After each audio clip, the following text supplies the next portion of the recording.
الرحیم آج ہم باب نمبر 7 کے شارٹ کوشچن پڑھیں گے۔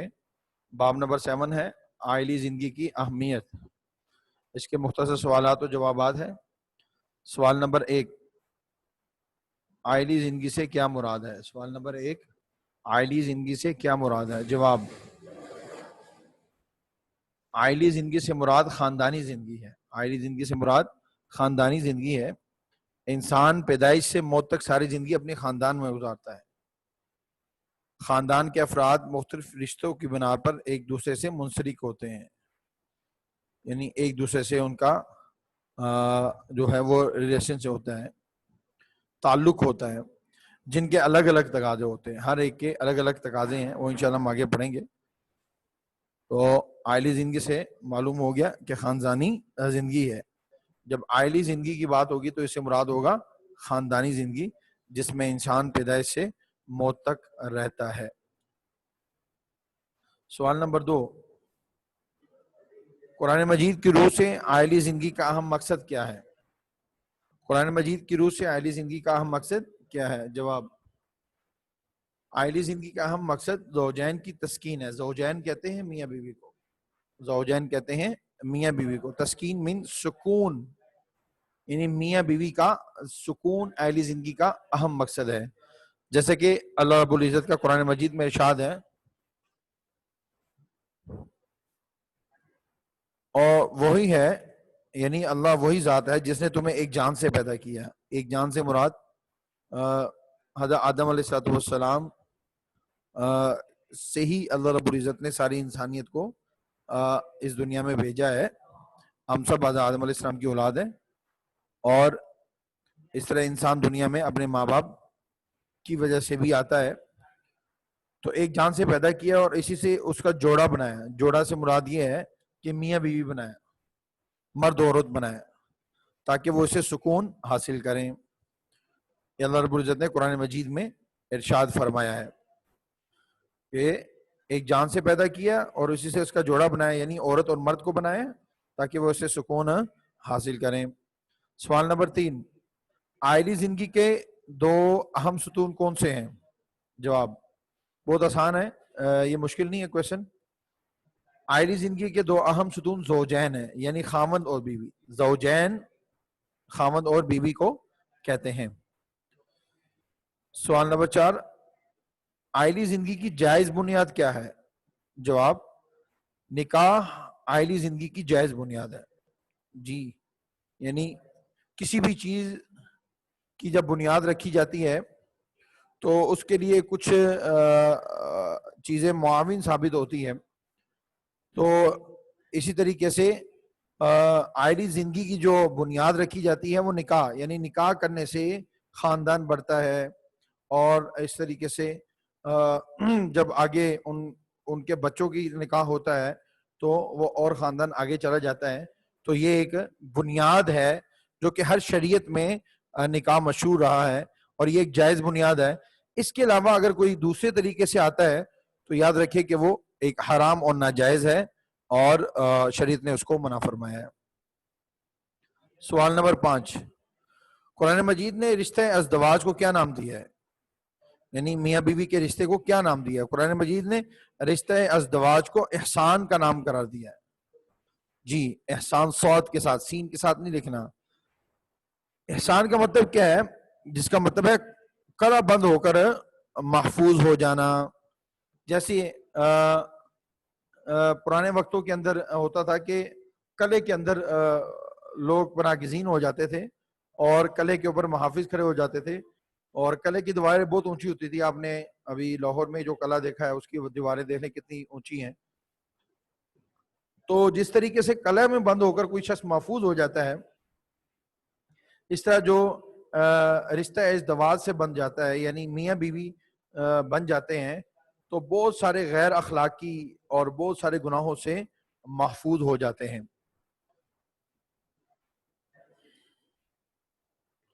سوال نمبر 6، قرآن کریم نے رشتہ ازدواج کو احسان کیوں قرار دیا ہے؟ جواب، رشتہ ازدواج میں مشرک ہونے کے بعد زوجین کو اپنے جذبات کی تسکین کے لیے جائز ذریعہ میسر ہو جاتا ہے۔ ظاہری بات ہے اللہ رب العزت نے ہر مرد عورت کے اندر کچھ جذبات رکھے ہیں، اور ان جذبات کے جو ہے وہ تسکین کا جو ذریعہ ہے وہ جائز وہ نکاح ہے. جب نکاح کے ساتھ نکاح میں جب انسان نکاح کرتا ہے تو وہ میاں بیوی جو سا ہے وہ ایک دوسرے کے لیے تسکین کا سبب بنتے ہیں. انہیں شیطانی اور غیر اخلاقی حملوں سے بچاؤ کے لیے ایک مضبوط دیوار اور حصار مل جاتا ہے. میں نے پہلے بھی بتایا کہ نکاح کے ذریعے سے وہ بہت سارے گناہوں سے اپنے آپ کو محفوظ کر لیتے ہیں. اس لیے یاد رکھیے گا، جہاں پر نکاح زیادہ ہوگا وہاں پر زنا نہیں ہوگا، اور وہاں پر نکاح نہیں ہوگا وہاں پر زنا ہوگا. سوال نمبر 7، عائلی زندگی کے زوجین کو کیا فوائد حاصل ہوتے ہیں؟ یار آپ کی بات ویسے ہی بڑی تیز ہے. عائلی زندگی کے زوجین کو کیا فوائد حاصل ہوتے ہیں؟ جواب، عائلی زندگی سے زوجین ایک دوسرے کے دکھ سکھ میں شریک ہوتے ہیں، ایک دوسرے کے غمگسار ہوتے ہیں، مشکلات اور مسائل میں دونوں ایک دوسرے کے مددگار ہوتے ہیں، انہیں یکسوئی نصیب ہوتی ہے. جی، میاں بیوی کا جو ایک ساتھ ہے، اللہ رب العزت نے قرآن مجید کے اندر میاں بیوی کو فرمایا ہن لباس لکم وانتم لباس لہم، کہ وہ ایک دوسرے کا لباس ہے.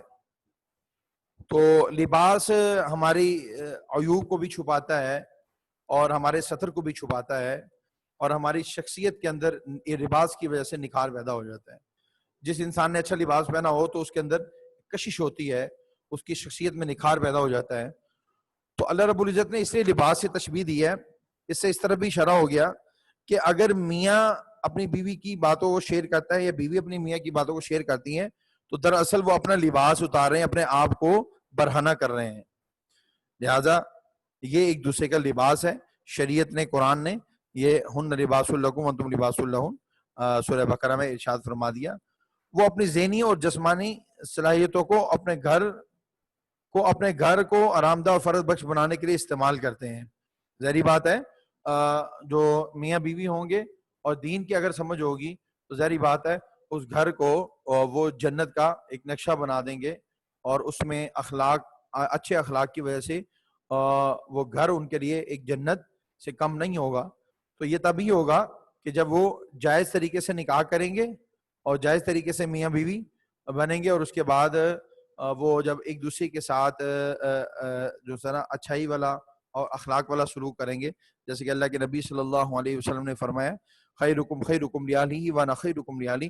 اللہ کے نبی نے فرمایا تم میں سے بہتر وہ جو اپنے گھر والوں کے لیے بہتر ہے، اور میں اپنے گھر والوں کے لیے تم سب سے بہتر ہوں.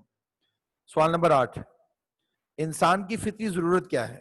یعنی انسان کی نیچر کے اندر بعض ایسی چیزیں اللہ رب العزت نے داخل کر دی ہیں جو نیچرلی طور پر اس کو اگر کوئی سکھلائے بھی نہ تو نیچرلی طور پر اس کو اس کی ضرورت ہوتی ہے. تو مل جل کر رہنا انسان کی فطرت میں شامل ہے، اس کی نیچر میں شامل ہے.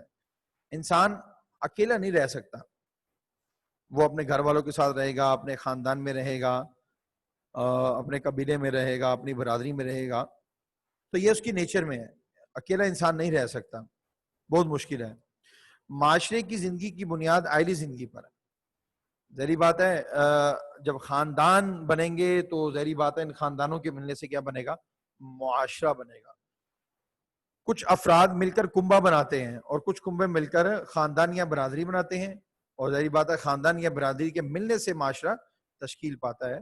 کبھی بھی معاشرہ بغیر خاندان کے اور برادری کے مکمل ہو ہی نہیں سکتا. سوال نمبر 9، عائلی زندگی میں عقد نکاح کی کیا حیثیت ہے؟ عائلی زندگی میں پاکیزہ زندگی کا واحد راستہ عقد نکاح ہے. جی، عقد کہتے ہیں گرہ کو.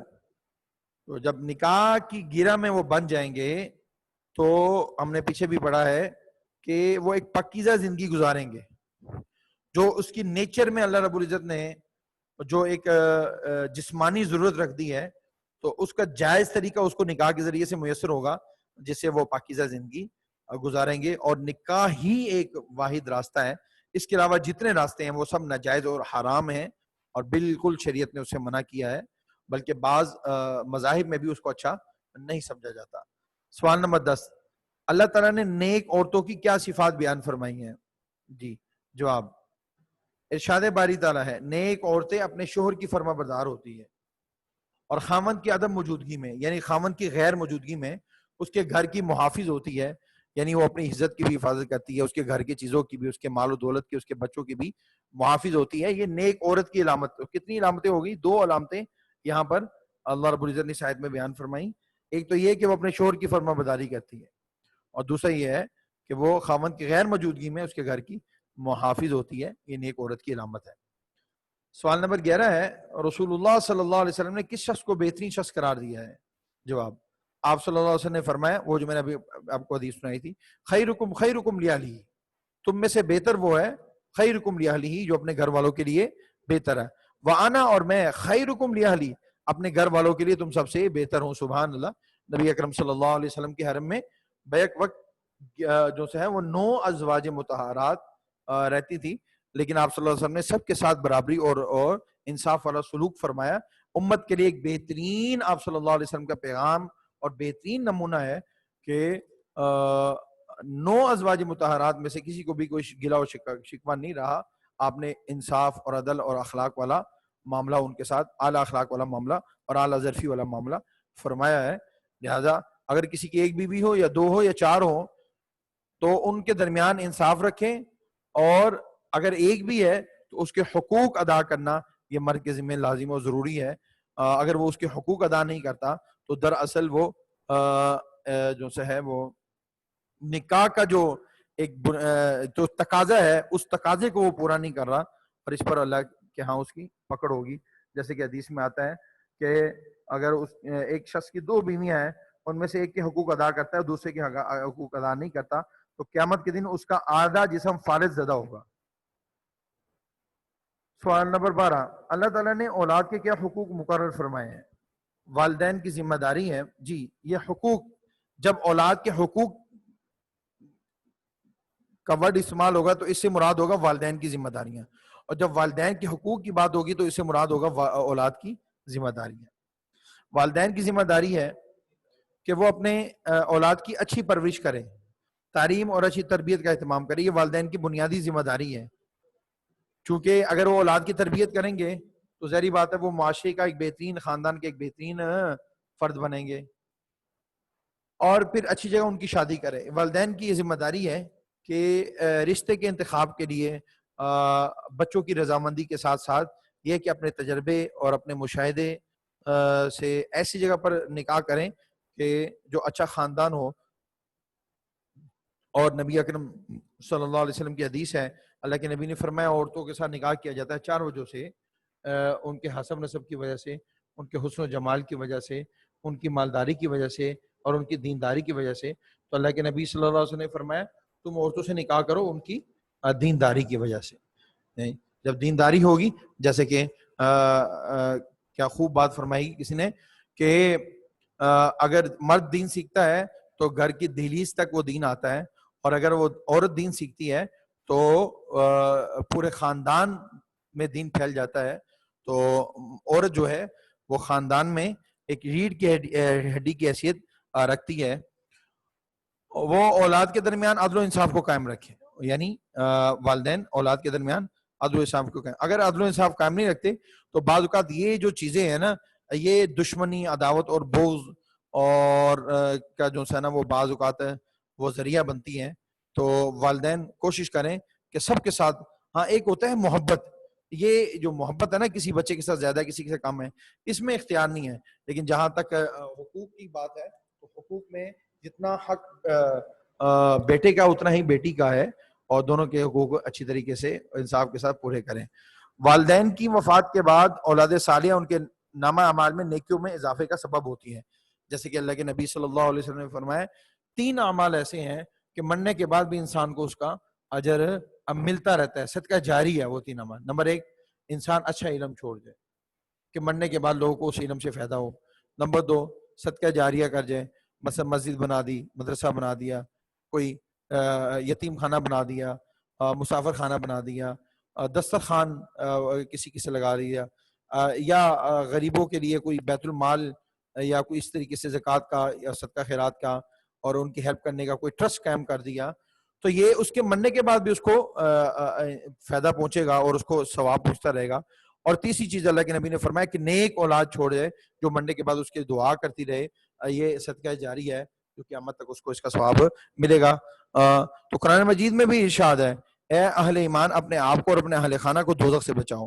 اس سے یہ بات بھی واضح ہو گئی ہے کہ جو گھر کا فرد سربراہ ہے اس کی ذمہ داری ہے کہ وہ آپ خود بھی دین پر کاربند ہو اور خاص طور پر فرائض اور واجبات کی ادائیگی کریں اور نماز کی پابندی کریں اور اپنے گھر والوں کو بھی نماز کی پابندی کروائے.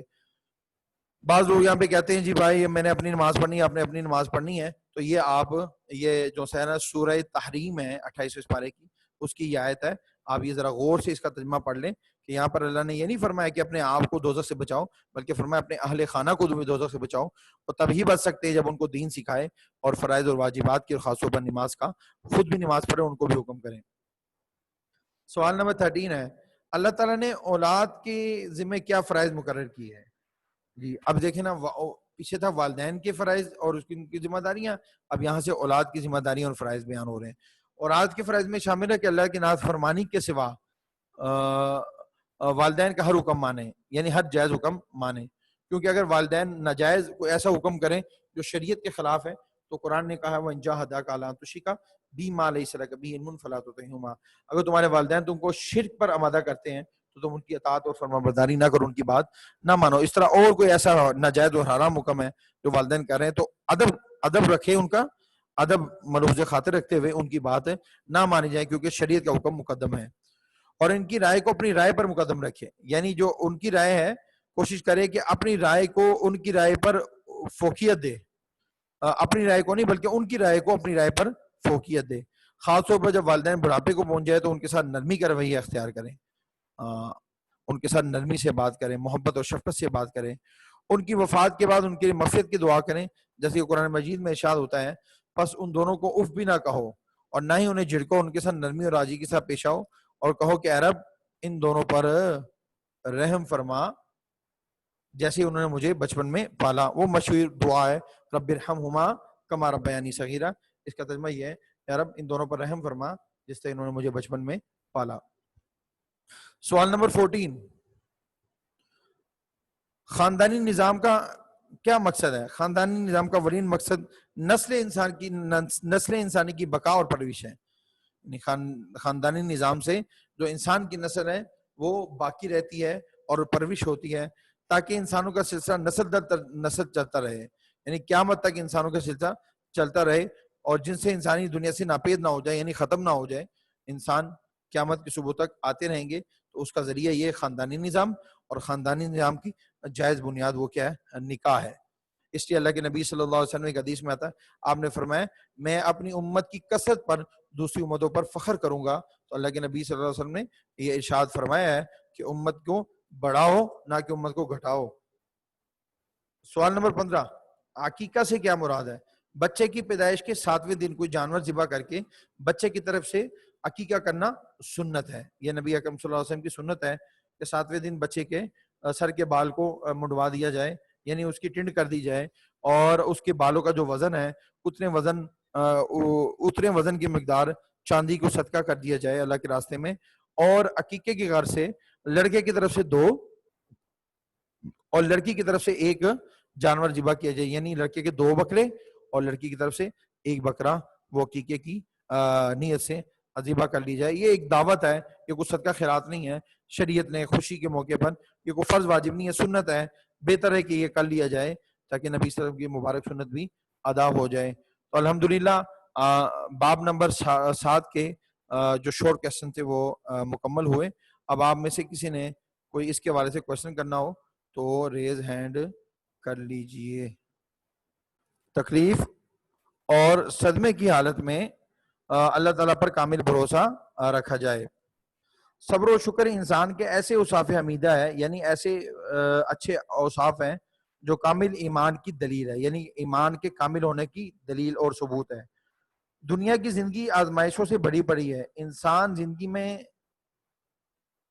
انسانی زندگی میں انسان کو طرح طرح کے مسائل اور مشکلات پیش آتی ہیں. یعنی یاد رکھیں یہ جو انسانی زندگی ہے نا, یہ اس طرح ہو نہیں سکتا کہ یہاں پر صرف اور صرف خوشی ہو, غمی نہ ہو. اور یہ بھی نہیں ہو سکتا کہ غمی ہو خوشی نہ ہو، یہ دونوں سے مرکب ہے. کبھی خوشی ہوتی ہے کبھی غمی ہوتی ہے، ہنستے ہنستے کبھی رو ہی پڑے گے اور روتے روتے کبھی ہنسی پڑو گے. یہ انسانی زندگی ہے. اللہ رب العزت نے 3 جہان بنائے ہیں، 3 جہان بنائے ہیں. ایک جہاں وہ ہے کہ جس میں اللہ رب العزت نے ہمیشہ کی خوشی رکھ دی، وہ جنت ہے. اور ایک جہاں وہ ہے جس میں اللہ رب العزت نے ہمیشہ کی غمی رکھ دی، مصیبتیں رکھ دی، وہ جہنم ہے. اور ایک جہاں وہ ہے جو اللہ رب العزت نے دونوں کے سے مرکب کیا ہے، بنایا ہے، وہ ہے دنیا. کہ یہاں پر کبھی جنت ہے کبھی دوزخ ہے، جس کو خوشی غمی ہم کہتے ہیں. ہر صورت میں ایک مومن کو صبر و استقامت سے کام لینا چاہیے. ایسا رویہ اختیار کرنا چاہیے جس سے اللہ اور اس کے رسول کی خوشنودی حاصل ہو، یعنی اس کی رضا، اللہ اور اس کے رسول کی رضا حاصل ہو. اگلی ہیڈنگ دیکھیں، اسلامی تعلیمات میں صبر کی ترغیب. قرآن مجید کی روشنی میں صبر کو انسانی اوصاف میں اہم مقام حاصل ہے. جی، زندگی کی آزمائشوں کا مقابلہ کرنے کے لیے صبر سب سے اہم ہتھیار ہے.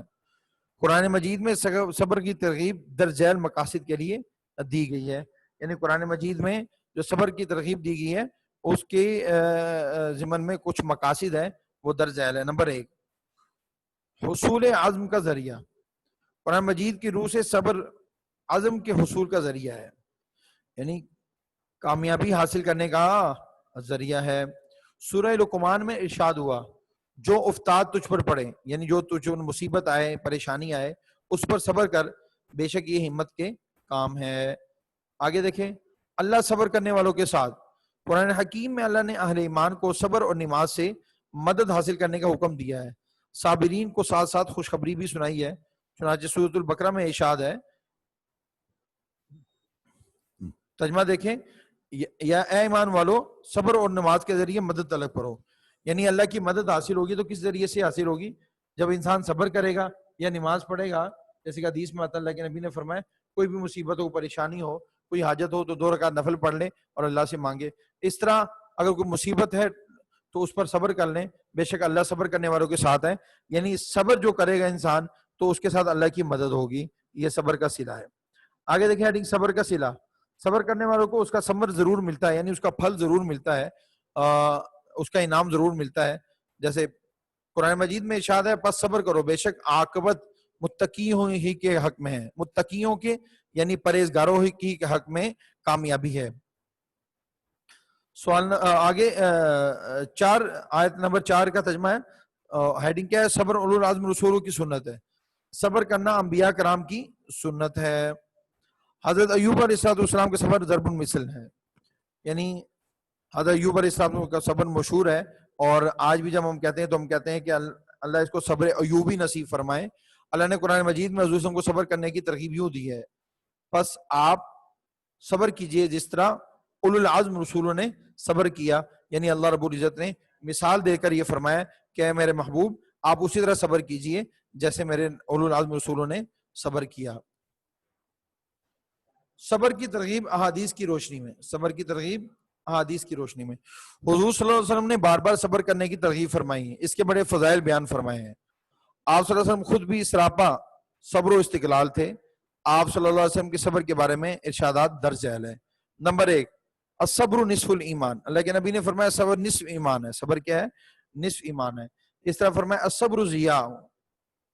اللہ کے نبی نے فرمایا صبر ایک روشنی ہے. صبر ایک روشنی ہے، یعنی اس سے غم کے اندھیرے چھٹ جاتے ہیں، ختم ہو جاتے ہیں. جب انسان صبر کرتا ہے اللہ اس کے صبر کی برکت سے اس کے غم کو دور کر دیتا ہے.